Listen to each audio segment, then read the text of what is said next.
Hello everyone, my self Anamika. तो मैं आज रिवीजन कर रही हूँ इलेक्ट्रोमैग्नेटिक इंडक्शन एंड मैं केमिस्ट्री बायोलॉजी पूरा कंप्लीट करवा दी हूँ। तो आप रिवीजन के लिए ये सबको देख सकते हो। एंड फिजिक्स में भी मैक्सिमम पोर्शन में कंप्लीट कर दी हूँ। ईएमएफ बराबर होता है -d phi by d t and phi को हम लिख सकते हैं b इंटू ए, तो वही यहाँ पे पुट कर दी हूँ। एंड ईएमएफ को मतलब कि जिस टाइप से क्वेश्चन पूछा जाएगा उस टाइप से फॉर्मूला यूज कर लेना। ईएमएफ को d phi by d t लिखो या फिर delta phi by delta t लिखो। तो डेल्टा फाई को हम लिख सकते हैं phi final minus phi initial. And सिर्फ ये फॉर्मूला पे पी वाई क्यू में बहुत क्वेश्चन पूछा गया है। मतलब कि जितना भी क्वेश्चन ये सब चैप्टर में पूछा जाता है ना, फॉर्मूला ही बेस्ड रहता है एंड डायरेक्शन वाला रहता है। क्वेश्चन नंबर 8 में देखो, सिंपल ईएमएफ बराबर -d phi by d t पे क्वेश्चन पूछ लिया गया है। तो यहाँ पे क्वेश्चन में दिया गया है कि एक्स वाई प्लेन है जिसमें कि rectangular, square, circular and elliptical loop है एंड ये सब मूव कर रहा है यूनिफॉर्म मैग्नेटिक फील्ड में, वो भी कांस्टेंट वेलोसिटी से। एंड वेलोसिटी का डायरेक्शन जो दिया गया है वो एक्स डायरेक्शन में दिया गया है। तो क्वेश्चन में सिंपल पूछ रहा है कि जब ये सब लूप फील्ड रीजन से बाहर जाता है तो इंड्यूस ईएमएफ में क्या चेंज होगा, मतलब कि किसमें इंड्यूस ईएमएफ चेंज होगा।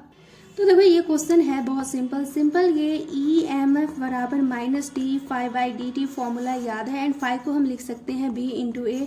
ये फॉर्मूला याद है तो ये क्वेश्चन आसानी से बन जाएगा। तो देखो ये क्वेश्चन में बोला क्या गया है, यूनिफॉर्म मैग्नेटिक फील्ड है एंड लूप में लिया गया है rectangular loop, square loop, circular loop, elliptical loop and ये सब कांस्टेंट वेलोसिटी के साथ फील्ड रीजन से बाहर की ओर जा रहा है।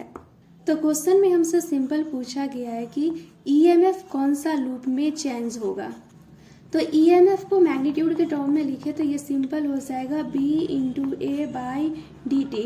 मतलब कि ईएमएफ डिपेंड कर रहा है एरिया पर यूनिट टाइम पे। तो देखो ये रेक्टेंगुलर लूप है, इसका एरिया T1 में इतना है तो T2 में भी एरिया उतना ही होगा। मतलब कि एरिया में यहाँ पे कोई चेंज नहीं हो रहा है। फिर हम स्क्वायर लूप में आएंगे तो T1 में इतना क्रॉस करेगा, मतलब कि फील्ड रीजन को क्रॉस कर रहा है एंड T2 में इतना क्रॉस कर जाएगा। तो एरिया में यहाँ पे भी कोई चेंज नहीं आ रहा है।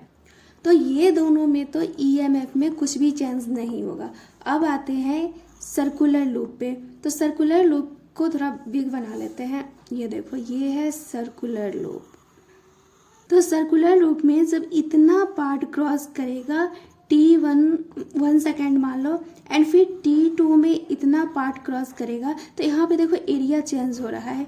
यहाँ पे कुछ और एरिया है एंड यहाँ पे कुछ और एरिया है। तो area dA by d T होता है। तो सिंपल एरिया को हम लिख सकते हैं पाई आर स्क्वायर। तो यहाँ का रेडियस कुछ और है, यहाँ का रेडियस कुछ और है। तो dA by d T change हो रहा है तो ईएमएफ भी चेंज होगा। एंड फिर बात करें एलिप्टिकल ऑर्बिट का, तो एलिप्टिकल ऑर्बिट ये है जब इतना पार्ट फील्ड रीजन से बाहर जाएगा तो इसका एरिया पर यूनिट टाइम कुछ ये होगा एंड फिर इतना जाएगा। तो ये देखो ये थोड़ा कम एरिया कवर कर रहा है एंड ये ज़्यादा एरिया कवर कर रहा है। तो एरिया पर यूनिट टाइम यहाँ पे भी चेंज हो रहा है। तो ईएमएफ जो है इसमें भी चेंज होगा। मतलब कि सर्कुलर एंड एलिप्टिकल लूप में ईएमएफ जो है वो चेंज होगा, कांस्टेंट नहीं होगा।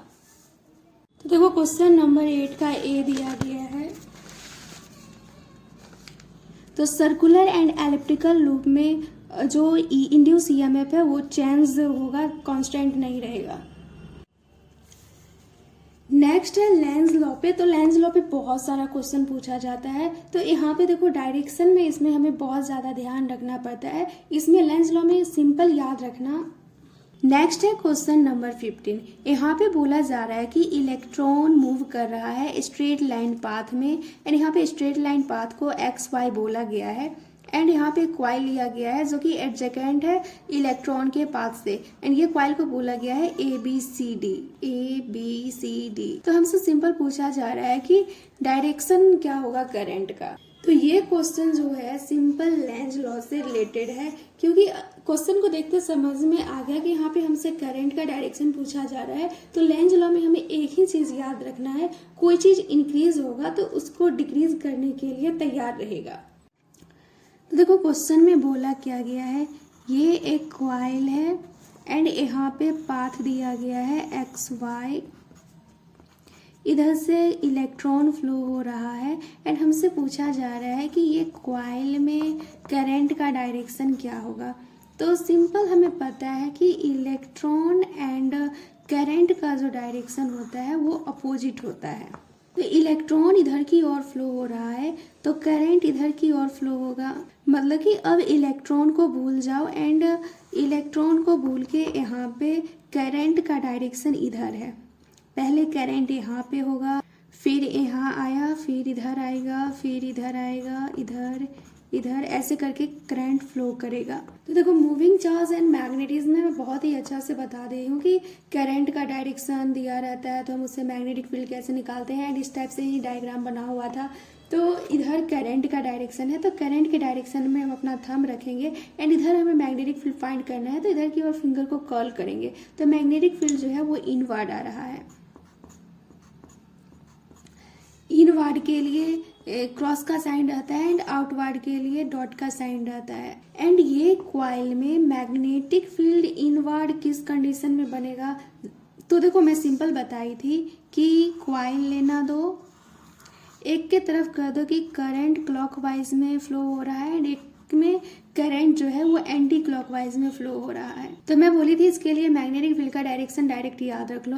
तो करंट फ्लो हो रहा है क्लॉकवाइज में तो मैग्नेटिक फील्ड जो होगा यहाँ पे वो इनवर्ड होगा, मतलब कि यहाँ पे क्रॉस का साइन लगाएंगे। एंड इधर करंट फ्लो हो रहा है एंटी क्लॉकवाइज डायरेक्शन में तो यहाँ पे मैग्नेटिक फील्ड जो होगा वो आउटवर्ड में होगा। अगर इसका डायरेक्शन निकालना चाहो तो सिंपल हैंड से भी निकाल सकते हो। देखो इधर की ओर करंट जा रहा है तो अपना जो 4 फिंगर है ये करंट के डायरेक्शन में रखो एंड कर्ल कर दो। कर्ल करोगे तो डायरेक्शन इनवर्ड आएगा, मतलब कि मैग्नेटिक फील्ड का डायरेक्शन इनवर्ड होगा। एंड फिर इधर देखो करंट एंटी क्लॉकवाइज की इधर आ रहा है तो करंट के डायरेक्शन में हम अपना फिंगर रखेंगे और कर्ल कर देंगे तो फील्ड बाहर की तरफ आ रहा है तो इसके लिए डॉट का साइन होगा। तो देखो जब मैग्नेटिक फील्ड इनवर्ड रहता है तो यहाँ पे करंट का डायरेक्शन जो होता है ये क्लॉकवाइज होता है तो सिंपल यहाँ पे क्लॉकवाइज हो जाएगा। अब लेंज लॉ का काम क्या होता है, मतलब कि इसमें हम पढ़ते क्या है, इसमें यही पढ़ते हैं कि अगर कोई चीज़ इंक्रीज हो रहा है तो उसको डिक्रीज कर देगा एंड कोई चीज़ डिक्रीज हो रहा है तो उसको इंक्रीज कर देगा। बस हमें इतना ही चीज़ याद रखना है। तो यहाँ पे देखो जब करंट यहाँ पे है तो फील्ड लाइंस इंक्रीज हो रहा है। इस फिगर को अच्छा से बना लेते हैं। पहले देखो ये पाथ है एक्स वाई एंड यहाँ पे करंट फ्लो हो रहा है। जब करंट यहाँ पे है तो मैग्नेटिक फील्ड जो है वो इंक्रीज कर रहा है। तो इंक्रीज तो हजम नहीं होता है तो इसका अपोजिट क्या होगा, डिक्रीज होगा। इंक्रीज हो रहा है तो कोई चीज़ उसको डिक्रीज कर देगा। तो इंक्रीज जब मैग्नेटिक फील्ड होता है तो करंट जो फ्लो करता है वो क्लॉकवाइज में फ्लो करता है। तो इसको अगर हमें अपोज करना है, मतलब कि ये जो बढ़ता हुआ फील्ड है इसको डिक्रीज करना है तो हमें सिंपल क्या करना पड़ेगा कि यहाँ पे मैग्नेटिक फील्ड जो होना चाहिए ये आउटवर्ड की तरफ होना चाहिए तो ये दोनों एक दूसरे को कैंसिल कर देगा। एंड इसके लिए करंट का डायरेक्शन क्या होता है, एंटी क्लॉकवाइज में, तो करंट का डायरेक्शन इधर की ओर हो जाएगा। अब ये जो करंट है ये यहीं पे तो रुकने वाला है नहीं, ये इधर की ओर आएगा। तो अब देखो सेकेंड डायग्राम जो बनाती हूँ, ये कॉइल है एंड ये पाथ है एक्स वाई। पहले करंट यहाँ पे था, अब करंट यहाँ पे आ गया है तो करंट के वजह से ही यहाँ पे फील्ड बन रहा था। तो अब जब करंट यहाँ पे आ गया तो ये फील्ड लाइन जो पहले 4 था अब यहाँ पे डिक्रीज होके 2 हो गया है ओनली। तो अब लेंज लॉ में तो इंक्रीज डिक्रीज देखा नहीं जाता है, जो इंक्रीज होता है उसको डिक्रीज कर देता है, जो डिक्रीज होता है उसको इंक्रीज कर देता है। तो देखो जब मैग्नेटिक फील्ड इनवर्ड की तरफ रहता है तो करंट जो फ्लो होता है वो क्लॉकवाइज डायरेक्शन में फ्लो होता है। अब यहाँ पे जो है फील्ड लाइन डिक्रीज कर रहा है, मतलब कि ये देखो फील्ड अंदर की तरफ है तो करंट फ्लो हो रहा होगा क्लॉकवाइज में, बट यहाँ पे जैसे ही करंट दूर गया है फील्ड लाइन डिक्रीज हो गया है। तो अब इसमें क्या होगा, अब इसको कोई आके सपोर्ट करेगा ताकि ये इंक्रीज हो जाए। इंक्रीज तभी होगा जब करंट फ्लो होगा क्लॉकवाइज में, तो यहाँ पे और फील्ड लाइन का फॉर्मेशन होने लगेगा, मतलब कि मैग्नेटिक फील्ड का फॉर्मेशन होने लगेगा। तो ये क्वेश्चन में हमें सिंपल इतना ही समझना है कि कोई चीज़ इंक्रीज होगा तो उसको डिक्रीज करना है, कोई चीज़ डिक्रीज हो रहा है तो उसको इंक्रीज करना है। तो देखो यहाँ पे ऑप्शन में मतलब कि ये आंसर सही है। तो यहाँ पे सिंपल बोला गया है कि करंट का जो डायरेक्शन होता है वो रिवर्स कर जाता है जैसे जैसे इलेक्ट्रॉन दूर जाता है। तो देखो जब करंट यहाँ पे था तो यहाँ पे फील्ड्स इंक्रीज हो रहा था, तो इसको डिक्रीज करने के लिए करंट फ्लो हो रहा था एंटी क्लॉकवाइज, तभी यहाँ पे मैग्नेटिक फील्ड का डायरेक्शन आउटवर्ड आता है एंड ये एक दूसरे को कट कर देगा। तो ये हो गया first case. And second case में जब करंट फ्लो होके इधर आ गया तो अब यहाँ पे फील्ड्स लाइन डिक्रीज होने लगा, पहले 4 बना था अब 2 ही बना है, मतलब कि फील्ड जो है वो डिक्रीज हो गया है। जब ये डिक्रीज हो गया है तो इसको कोई सपोर्ट करेगा, तो सपोर्ट तभी मतलब कि फील्ड्स लाइन तभी बढ़ेगा जब यहाँ पे जो करंट होगा वो क्लॉकवाइज में फ्लो होगा। तो सेकेंड केस में करंट का फ्लो जो होगा वो क्लॉकवाइज में होगा। तो सिंपल यही था। अब देखो ये क्वेश्चन जो है ये 2015 का है एंड ये क्वेश्चन जो है ये 2024 का है।